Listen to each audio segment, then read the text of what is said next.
Mary's actually repairing a bike. I've never seen a bike being repaired before, not in this way, so it's really interesting to see Mary at work. So what exactly are you doing, Mary? The gears are sticking a bit, so we're trying a new gear cable. So I'm fitting a new gear cable. First thing you do is you put the gear lever into the highest gear, and this is the outer casing, which tends to get gummed up, so you put some lubricant through it, which is then forced through the outer casing by the insertion of the inner cable. Then this is fed through this cable guide. Now this feels a bit sticky, so I'm going to put a new piece of outer on. Well, there you go. Yeah. So that's done. So that's one bike being repaired in a flash. What we're going to show you here is how you're making a strawberry banana smoothie. First, take some strawberries, something like that. So we take a couple of bananas. You're making a strawberry already. Yeah, and then a bit of juice. I mean, you can use any fruit juice you want, or mixture. Yeah. And if you want to be advanced, you can start using ice cream or yogurts as well. Always remember to put the lid on. You're going to be in trouble if you don't. Absolutely. And we're not using any electricity. We're using the bike to power it. Okay, ready?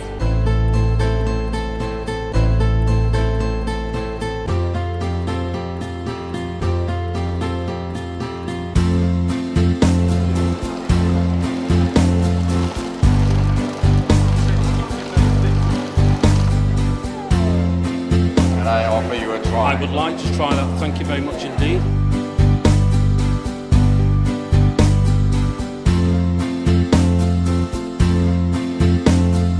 It's full of vitamins.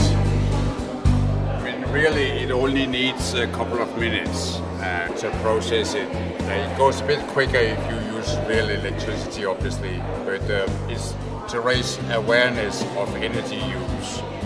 You now have events where rock concerts are powered by a lot of people sitting on bikes pedaling. So you can actually generate quite a lot.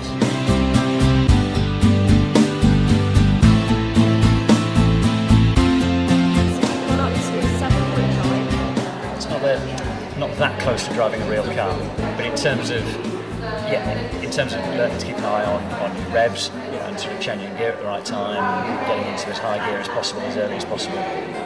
It's been useful for that. And I think it's probably something that should be included as part of the driving lessons in your driving test. Is it wouldn't take long. Maybe a quick lesson on efficient driving and how to do so using the least possible. It wouldn't be too difficult to implement a machine like this within the driving test system, would it?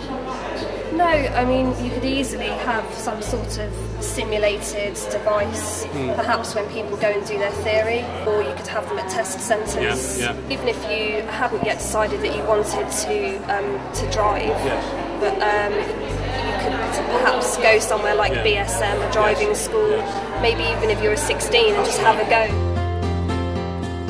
Got a display here all about cycling in style without compromising on function as well. So we've got some funky cycle helmets, some different ways of carrying stuff so that you look good on and off the bike. So they basically do a sort of a fun range of helmets. They're fairly sort of mid-priced in terms of ones which are a bit different to the normal style, so you can get some really expensive ones. I think it's probably born from children's ones, which are always fun, and adults kind of almost go, but I want a nice helmet, I want something a bit different, So I think that's where they've come from. I tried to pick out, a sort of boys one, a girls one, and a fairly gender neutral, maybe someone with a bit of a character, almost, that one, isn't it? So more and more people I'm seeing around, especially around Manchester. I think the word's just spreading, and I see more and more people wearing them because it's just something a bit more fun. It livens up your cycle commute.